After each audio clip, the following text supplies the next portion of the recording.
Bienvenue à la table du Seigneur. Ouais. Amen. Amen, papa. Allez, soyez bénis. Ok. Donc, j'étais sur le point de lire Luc 7, verset 28. Mais on va prendre un peu plus haut. Verset 26. Qu'êtes-vous donc allé voir? Un prophète? Oui, vous dis-je. Et plus qu'un prophète. Vous avez entendu ça? Jésus dit, qu'êtes-vous allé voir? Mais en fait, ça commence à partir du verset 25. Hein? Je ne sais pas si vous avez le Luc chapitre 7. Donc, à partir du verset 25, déjà, il dit, mais qu'êtes-vous allé voir? Un homme vêtu d'habits précieux? Vois-tu ceux qui portent des habits magnifiques et qui vivent dans les délices, sont dans les maisons des rois? Alors il dit, qu'êtes-vous donc allé voir? Un prophète? Oui, vous dis-je, et plus qu'un prophète. Vous voyez? Jean-Baptiste, il parle de Jean-Baptiste ici. Hein? Il dit Jean-Baptiste était plus qu'un prophète. Vous savez pourquoi il était plus qu'un prophète? Parce que les prophètes de l'Ancien Testament, tous ont annoncé la venue du Messie. Et ils disaient, le Messie vient. Le Messie vient. Il va arriver un jour, le Messie. Le Messie vient. Vous voyez? C'était ça vraiment les prophètes. Tous les prophètes ont annoncé le Messie. Parce que la Bible dit que le témoignage de Jésus, c'est ça l'esprit de prophétie. Vous voyez, c'est pourquoi tous les prophètes ont annoncé le Christ. Et si vous prenez donc on est dans Luc, au chapitre 24, vous allez voir que après sa résurrection, quand il a rencontré les disciples qui allaient à Emmaüs, il leur a montré dans les Écritures. Donc, commençons par Moïse et par tous les prophètes. Vous voyez? Ce qui le concernait. Tous les prophètes ont annoncé donc la venue du Messie.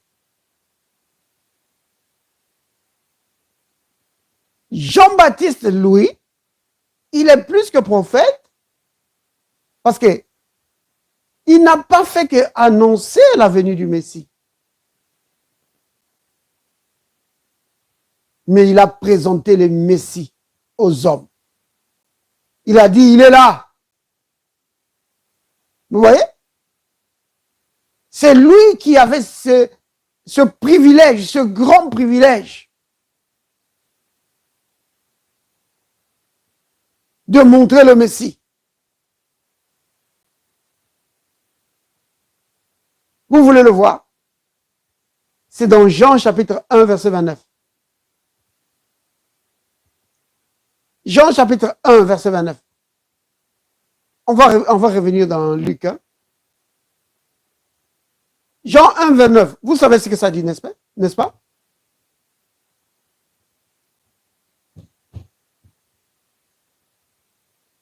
C'est là où Jean-Baptiste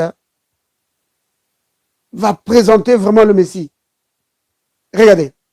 Donc, Jean 1, 29, il est écrit, le lendemain, il vit Jésus venant à lui. Et il dit, voici l'agneau de Dieu qui ôte, qui efface le péché du monde. Voici l'agneau que Dieu s'est préparé pour régler la question du péché d'Adam et Ève, pour libérer l'humanité du fardeau du péché d'Adam et Ève. Et propulser l'humanité dans une orbite de vie, de bénédiction et de gloire. Vous voyez? Parce que Dieu a tant aimé le monde qu'il a donné son Fils. Afin que quiconque,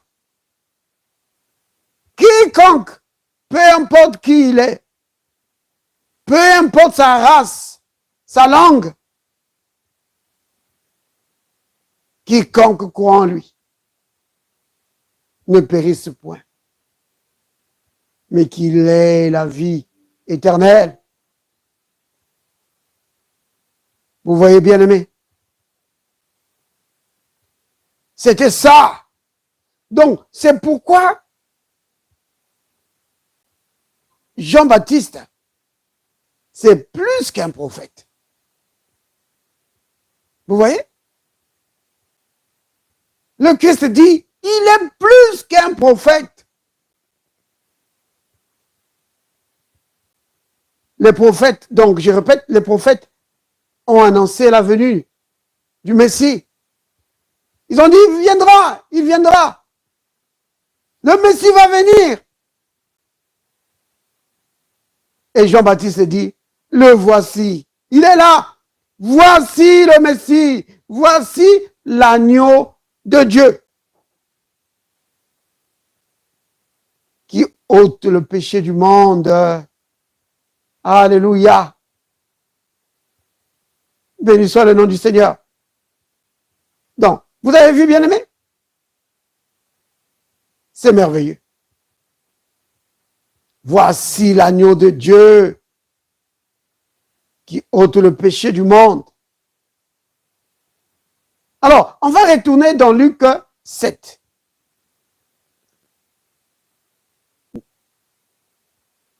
Alors, verset 25.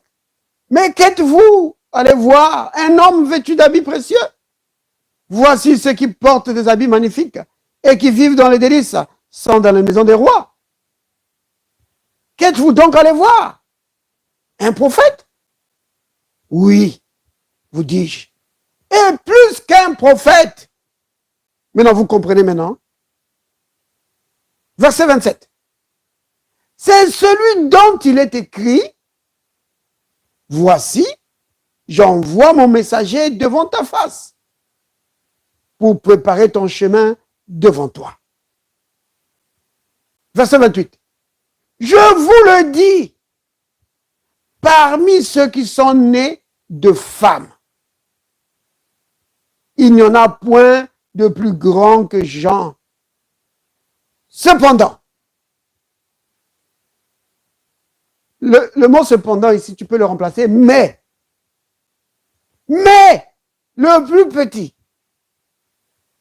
dans le royaume de cieux, dans le royaume de Dieu, est plus grand que lui. Vous avez entendu ça?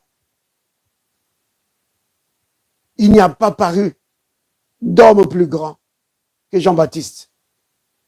Mais le plus petit dans le royaume de Dieu est plus grand que lui. Vous avez entendu ça, bien-aimé?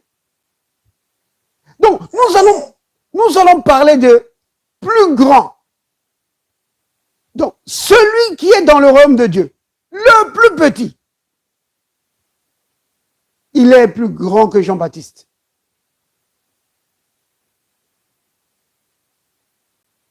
Mais maintenant, ça veut dire quoi ça? Est-ce que Jésus est-il en train de dire que Jean-Baptiste est le plus petit dans le royaume de Dieu? Non, il ne dit pas ça.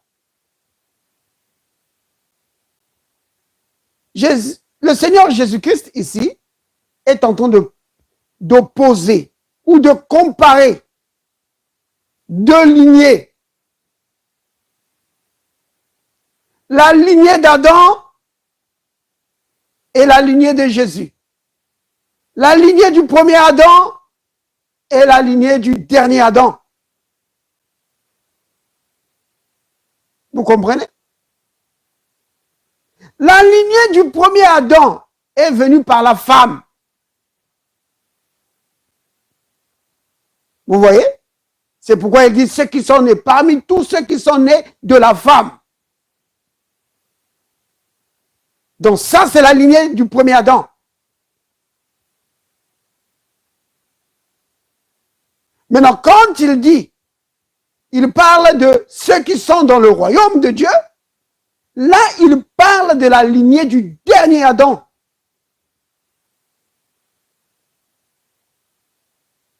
Donc, qu'est-ce que le Christ est en train de dire? Le Christ est en train de dire que si vous prenez un homme qui soit le plus grand parmi les hommes,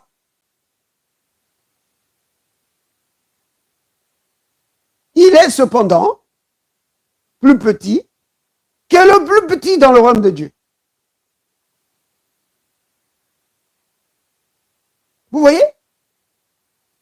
Donc le Seigneur est en train de montrer ici la prééminence de la vie éternelle sur la vie naturelle. Il est en train de montrer la supériorité de la vie éternelle sur la vie charnelle. Autrement dit, peu importe combien vous pouvez être grand sur la terre, si vous n'avez pas la vie de Dieu en vous, vous êtes zéro. Vous n'êtes rien.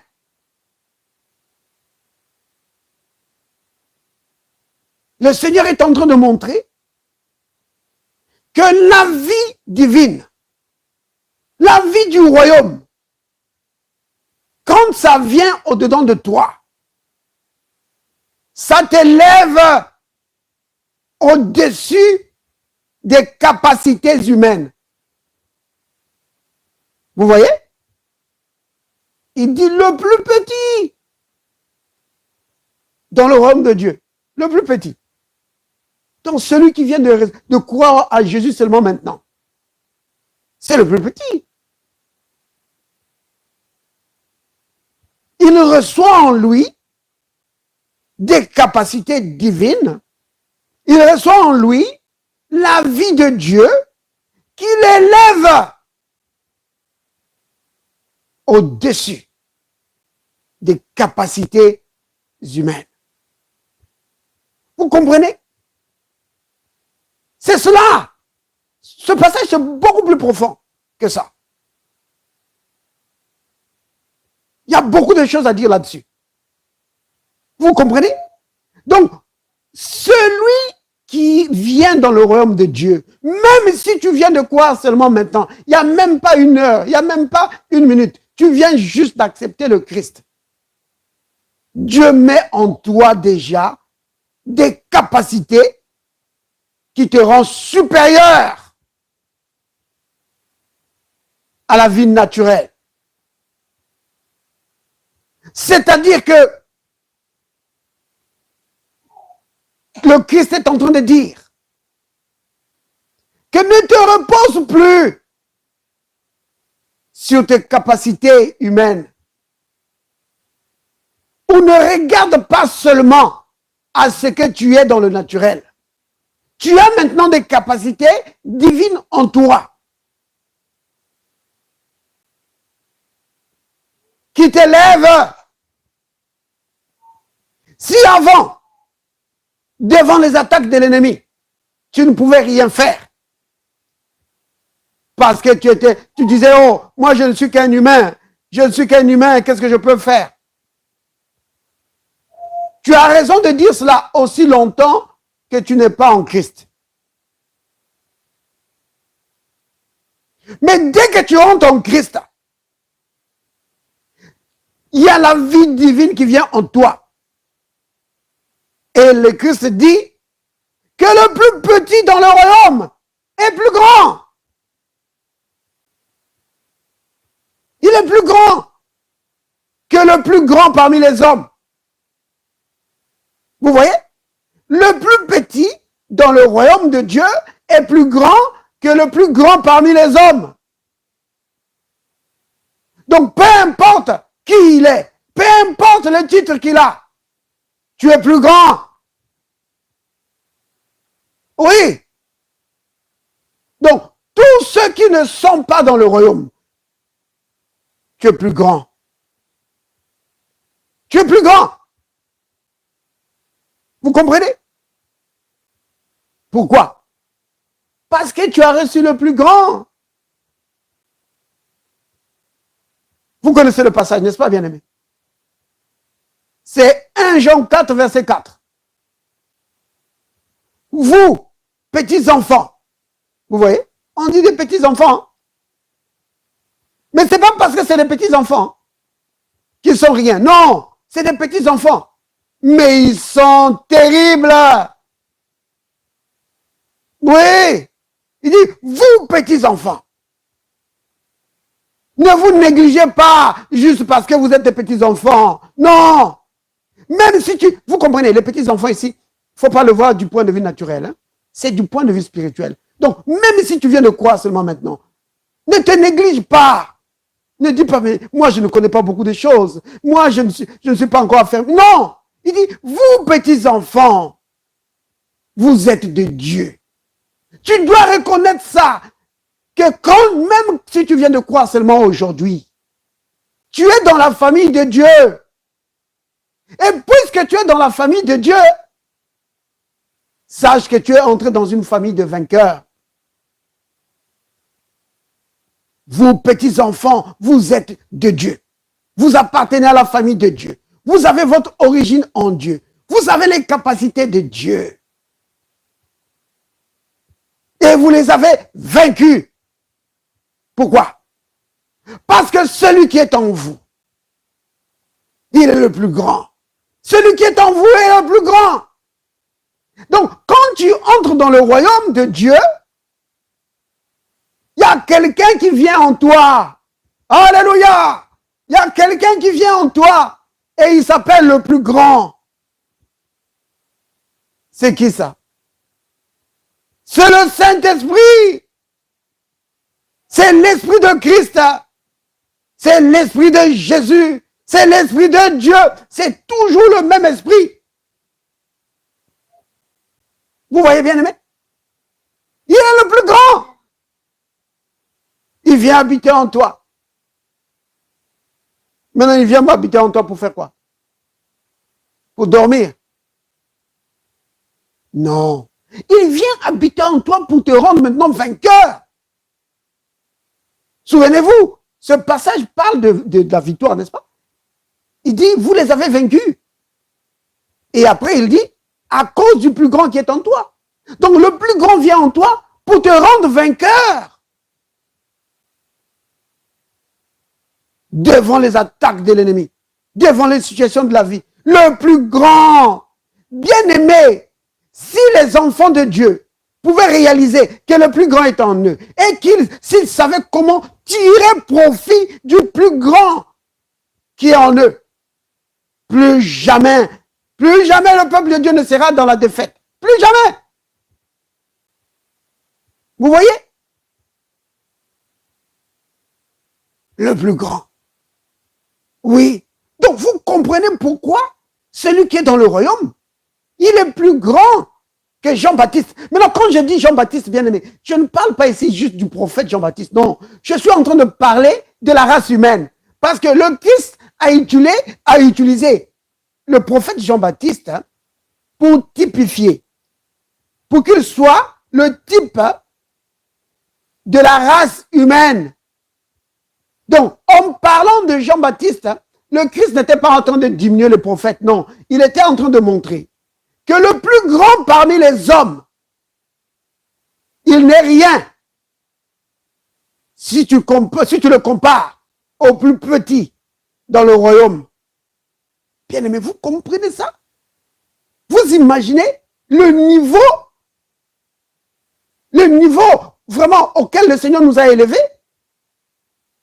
C'est lui-même qui le dit.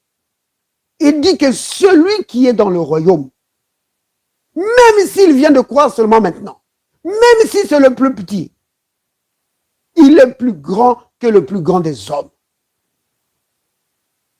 Waouh! Maintenant, ce que je suis en train de vous dire, c'est bien aimé. Je crois que je vous ai déjà raconté l'histoire, n'est-ce pas? Ces choses, je ne les connaissais pas. C'est le Seigneur, ce que je vous dis, c'est le Seigneur qui m'a enseigné cela. Parce que, il y a quelques années en arrière, j'étais en train de méditer là-dessus. Je ne comprenais pas ce passage. J'ai dit, oh Seigneur, si quelqu'un me pose la question, je vais dire que je ne sais pas. Et ça n'a pas tardé. Un frère est venu me poser la question. Et ce frère m'a demandé, il dit, frère, qu'est-ce que ce passage veut dire? J'ai dit, frère, moi-même j'étais en train de méditer là-dessus, mais je n'ai pas compris, je ne sais pas ce que ça veut dire. Le frère m'a remercié, il prépara à s'en aller. Juste à ce moment-là, le Saint-Esprit, dans sa grâce, dans sa bonté, m'a ouvert l'intelligence. Vraiment, en quelques fractions de secondes, le Seigneur m'a communiqué une connaissance que je n'avais pas. Tout à coup, je pouvais expliquer la différence, la comparaison entre les lignées. La lignée d'Adam et la lignée du dernier Adam. La supériorité de la vie éternelle sur la vie charnelle. J'ai commencé à expliquer ça au bien-aimé. Je ne connaissais pas ces choses. C'est le Seigneur qui m'a montré ça ce jour-là. En quelques fractions de secondes. Bien-aimé, la vie de Dieu que nous recevons, c'est une vie supérieure. Donc, quand tu reçois cette vie en toi, elle vient maintenant pour t'aider, pour t'élever, toi qui lui reçois cette vie. Ça ne vient pas pour te rendre religieux. Ça vient pour te rendre vainqueur. Ça vient pour que, dorénavant, tu puisses t'appuyer, non pas sur tes capacités naturelles que tu as reçues de tes parents, mais pour t'appuyer maintenant sur tes capacités surnaturelles que tu as reçues de Christ. Donc, quand un problème arrive, ne regarde pas à tes capacités naturelles. Si tu regardes à tes capacités naturelles, tu vas être déçu. Tu vas dire, oh, je ne peux rien faire. Je ne peux rien faire. Je ne peux rien faire. Oh, ce problème, il est trop difficile. Tu regardes à ce qu'ils ont dit les médecins. Tu regardes à ce qui... Et tu te regardes à toi-même et dis, mais qu'est-ce que je peux faire? Oh Seigneur, je ne peux rien faire. Oui, c'est normal. Du point de vue humain, tu es limité. Mais du point de vue surnaturel, du point de vue du royaume, tu es illimité. Pourquoi? Parce que le plus grand, il est en toi. Le Saint-Esprit est en toi. Et le Saint-Esprit, c'est Jésus sans limite. Vous comprenez? Le Saint-Esprit, c'est Jésus sans limite. Oui, il n'a plus de limite. Parce que Jésus, quand il était ici sur la terre, il avait certaines limites. Déjà, parce qu'il était dans un corps de chair. Vous voyez? Il pouvait être fatigué parce qu'il était dans la chair. Il avait faim parce qu'il était dans la chair. Vous voyez? Et Jésus, dans sa chair, quand il était sur la terre, il ne pouvait pas être en chacun de nous. Mais quand il est parti et qu'il a envoyé son esprit, souvenez-vous bien aimé, que son esprit, lui-même il dit, il appelle son esprit Allos Parakletos. Donc ça c'est l'expression en grec qui veut dire un autre qui est exactement comme moi. Je vais m'en aller et je vais vous envoyer le consolateur qui est un autre moi qui est exactement comme moi. Il a le même amour que moi. Il pense comme moi. Il parle comme moi. Il agit comme moi. Il a la puissance comme moi.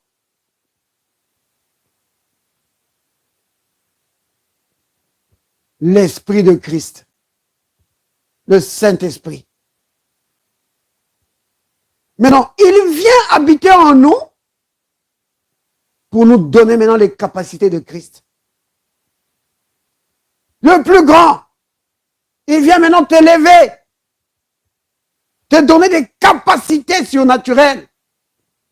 Oui, bien-aimé, chaque enfant de Dieu a les capacités surnaturelles en lui. Vous comprenez? C'est pourquoi l'apôtre Paul dit, si quelqu'un est en Christ, il est une nouvelle créature. Les choses anciennes sont passées. Voici, toutes choses sont devenues nouvelles. Il y a des nouvelles choses en toi. Et ça vient d'où? De l'Église. Mais non. L'apôtre Paul dit, et tout cela vient de Dieu. Ça vient de Dieu. Vous comprenez? C'est des capacités surnaturelles. Ça, c'est aux Corinthiens qui le dit. 2 Corinthiens chapitre 5. Maintenant, si vous regardez ce qu'il dit aux Colossiens, il dit, rendons grâce au Père qui nous a rendus capables, qui nous a équipés. Le Père nous a donné un équipement surnaturel pour prendre part à l'héritage des saints dans la lumière. Vous voyez? C'est cela. Donc vous comprenez? Celui qui est dans le royaume, celui qui appartient à Christ, il a une vie supérieure. Donc, ta vie, ici, bien-aimé, je ne veux pas que tu te compares à quelqu'un d'autre, non, ou à quelqu'un qui est dans le monde, non. Ici, je veux que tu compares plutôt ta vie en Christ et ta vie avant le Christ. Ça veut dire que maintenant que tu es en Christ, tu as de nouvelles capacités qui maintenant te donnent les possibilités infinies pour régner, pour dominer sur les circonstances de la vie. C'est pourquoi le Christ, il dit ceci. Dans Marc, chapitre 16, au verset 17. Il dit, voici les signes qui vont accompagner ceux qui seront dans le royaume. Ceux qui croiront. Parce que c'est comme ça qu'on entre dans le royaume. Voici les signes qui vont accompagner ceux qui vont être dans le royaume. Vous voyez? En mon nom, ils chasseront les démons. Vous voyez? Tu peux maintenant chasser les démons. Tu peux maintenant dominer sur les circonstances de la vie. Pourquoi? À cause du plus grand qui est en toi. Donc vous comprenez, bien aimé? Celui qui est dans le royaume est plus grand. Il est plus grand que le plus grand parmi les hommes. La race du dernier Adam est supérieure à la race du premier Adam. Maintenant, bien aimé, tu dois vivre avec cette mentalité-là. Vous comprenez? Le savoir, c'est une chose. Le vivre en est une autre. Vous comprenez? Maintenant là que nous parlons, c'est l'information qui est donnée. Mais non, Dieu dans sa grâce, par son esprit de sagesse et de révélation, nous éclaire et nous fait comprendre ces choses. Maintenant, bien-aimés, il faut que ça devienne notre mentalité. Que quand un problème arrive, quand une situation arrive, tu ne te vois pas, c'est-à-dire que tu ne te compares pas à cette situation du point de vue naturel. Tu ne fais pas l'erreur que les enfants d'Israël avaient commise là, dans le désert, à Kadesh Barnea. Bien aimé, vous connaissez l'erreur des enfants d'Israël à Kadesh? Qui se souvient de cela, bien aimé? L'erreur des enfants d'Israël à Kadesh Barnea. Oui, sœur, relève. Je ne sais pas si vous m'entendez. Je disais que je ne connaissais pas ça. Tu n'as jamais entendu parler? C'est dans... Ben, c'est dans Nombre. C'est dans l'Ancien Testament, dans le livre des Nombres. Nombre chapitre 13. Donc, au premier verset de Nombre chapitre 13, il est dit, l'Éternel parla à Moïse et dit, envoie des hommes pour explorer le pays de Canaan que je donne. Vous entendez? Dieu dit quoi? Que je donne. Est-ce qu'il dit que c'est le pays que je pourrais leur donner? Que je médite là-dessus. Est-ce qu'il dit, s'ils sont obéissants, alors je leur donnerai? Non, il dit, je leur donne. C'est-à-dire, voici ce que je vous donne. C'est à vous. Donc, le pays de Canaan que je donne aux enfants d'Israël, tu enverras un homme de chacune des tribus et de leur père. Tous seront principaux d'entre eux. Maintenant, verset 3, Moïse envoya du désert de Paran, d'après l'ordre de l'Éternel, tous ces hommes qui étaient chefs des enfants d'Israël. Vous voyez? Et maintenant, ces gens vont partir pour aller voir. Dieu leur a dit, allez seulement voir, et allez voir ce que je vous donne. Dieu ne leur dit pas que maintenant, venez me dire si... Non, Dieu dit, allez seulement regarder ce que je vous donne. Maintenant, quand ils reviennent, alors, les enfants d'Israël vont faire un rapport. Verset 27. Voici ce qu'ils racontèrent à Moïse. Nous sommes allés dans le pays où tu nous as envoyés. À la vérité, c'est un pays où coule le lait et le miel. Et en voici le fruit. Donc, ils sont en train de dire que Moïse, le pays est exactement comme Dieu l'a dit. Vous voyez? Ils ont dit à la vérité. C'est vraiment un pays où coule le lait et le miel.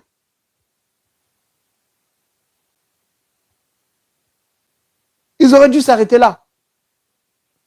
Ils auraient dû dire, waouh, c'est vraiment comme Dieu l'a dit. Oh là là, merci Seigneur de nous avoir donné ce pays. Ah oh Seigneur, merci. Regardez le verset 28. Mais, bien aimé, dès qu'il y a un mais, ça annule tout ce qu'on a dit avant. Ça remet en cause tout ce qu'on a dit. Il dit, mais le peuple qui habite ce pays est puissant. Les villes sont fortifiées, très grandes. Nous y avons vu des enfants d'Anak. Les Amalécites habitent la contrée du Midi. Les Étiens, qu'est-ce qu'ils sont en train de faire ici? Ils sont en train de montrer les obstacles. Il dit, mais il y a plein d'obstacles. Il y a plein d'obstacles. Si Dieu a dit qu'on doit prendre ce pays, mais comment on va le prendre? Il y a plein d'obstacles.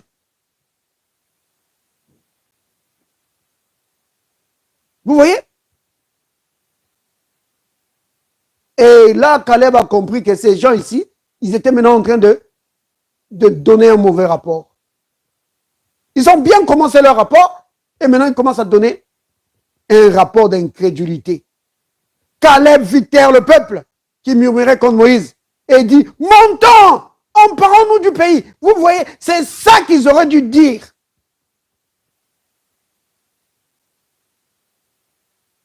Nous y serons vainqueurs. Verset 31. Mais les hommes qui y étaient allés avec lui dirent, nous ne pouvons pas monter contre ce peuple. Pourquoi? Car il est plus fort que nous. Vous voyez? Vous voyez l'erreur? Il est plus fort que nous. Oh. Est-ce que c'est eux qui avaient vaincu Pharaon? Est-ce que c'est eux qui avaient vaincu la mer Rouge? Tous les combats là qu'ils ont eus, est-ce que c'est eux qui avaient vaincu? C'est chaque fois l'Éternel qui combattait pour eux. Maintenant ici, pour prendre possession du pays, ils disent, oh non, on se compare à eux, nous sommes rien. Parce que ils vont le dire, hein. Verset 31, il dit, nous y avons vu les géants, enfants d'Anak, de la race des géants. Nous étions à nos yeux et à leurs yeux comme des sauterelles. Vous voyez ça? Donc quand ils ont vu ces géants-là, ils sont approchés, ils ont comparé, ils ont dit, mais je ne pourrais pas, comment je pourrais le mettre par terre celui-là? Mais non! Si David avait fait ça devant Goliath, Goliath aurait tué David. Mais David s'est confié dans l'Éternel. Il ne s'est pas confié en lui-même. Vous voyez, c'était ça l'erreur majeure de ce bien-aimé ici. Au lieu de compter sur Dieu, ils ont compté sur leur propre capacité. Et leur capacité était nulle. Nulle par rapport à l'obstacle. Ils n'avaient aucune chance. Vous comprenez, bien-aimés? Donc, la raison pour laquelle nous parlons de ces choses, la raison pour laquelle le Christ, il dit dans Luc 7, qu'on a lu tout à l'heure, verset 28, que celui qui est dans le royaume, il est plus grand que le plus grand des hommes. C'est pour dire que maintenant, celui qui est dans le royaume, il reçoit des capacités surnaturelles qui sont en lui. Donc, tu ne dois plus t'appuyer sur tes capacités naturelles. Appuie-toi sur les capacités surnaturelles qui sont en toi. Et ça doit être ta mentalité. Tu dois bâtir cette mentalité. Comment tu le fais? En proclamant. En proclamant la parole. En disant ce que tu es. Il dit, merci Père, parce que le plus grand habite en moi. Oui, j'appartiens à la famille de Dieu. Le Christ vit en moi. Vous voyez? On va prendre un dernier passage et on va s'arrêter. Prenons donc Colossiens. Colossiens 3, verset 3 à 4. Regardez ce que les Écritures disent. Ça, c'est toujours l'apôtre Paul. Il dit ceci, car vous êtes morts et votre vie est cachée avec Christ en Dieu. Donc, ta vie est cachée en Christ et Christ est caché en Dieu. Double cachette. Aucun esprit impur n'a accès à ta vie. Aucun sorcier, aucun magicien n'a accès à ta vie. Donc tu le proclames, tu dis, aucune puissance de ténèbres, aucun magicien, aucun franc-maçon, peu importe comment on l'appelle, Aucune puissance des ténèbres n'a accès à ma vie parce que ma vie est cachée avec Christ en Dieu. Je suis caché. Vous voyez, bien-aimés? Mais ça ne se termine pas là. Verset 4. Quand Christ, votre vie, paraîtra, alors vous paraîtrez aussi avec lui dans la gloire. Vous avez entendu ça? La Bible nous dit ici, Christ est notre vie. Bien-aimés, la Bible, ce n'est pas des paroles en l'air, c'est des paroles pour la vie. Christ est notre vie. Alors, proclame cela sur toi-même. Christ est ma vie. Christ est ma vie. La vie ici que je vis, c'est Christ. Christ est ma vie. Christ est dans tout mon corps. Oui, tout mon corps est impacté par Christ. L'Esprit de Christ impacte tout mon corps. Mon sang est impacté par Christ. Tous mes organes sont impactés par Christ. Depuis les cheveux de la tête jusqu'à la plante des pieds, je suis impacté par Christ. La vie de Christ impacte tout mon corps et donne la bonne santé en tout mon corps. La maladie n'a pas de place en moi. Vous voyez, bien-aimé? Amen. C'est ce que tu dois proclamer tout le temps. Christ est ma vie. Christ est ma vie. La vie de Christ en moi détruit toute maladie. Vous voyez? Romains 8, verset 11 dit, si l'esprit de celui qui a ressuscité Christ d'entre les morts habite en vous, celui qui a ressuscité Christ d'entre les morts rendra aussi la vie, donnera aussi la bonne santé à chaque partie de votre corps. Oui, à votre corps mortel. Oui. Oh, béni soit le nom du Seigneur. Bien-aimés, disons ensemble, Père, merci pour Christ qui vit en moi. Père, merci pour Christ qui vit en moi. La vie de Christ est en moi.